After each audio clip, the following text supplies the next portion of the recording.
Siyan, ba't di ka natutulog? Ha? Why you're not sleeping? Baka tayo mabash. Nag-i-English. Ha?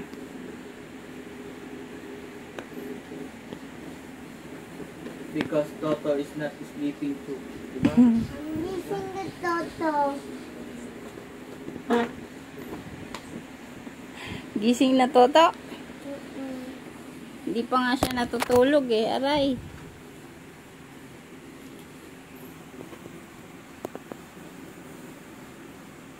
Laki ng bukol mo sa likod ah. Untog. Untog? Why? Ano? Hindi. Masakit rin.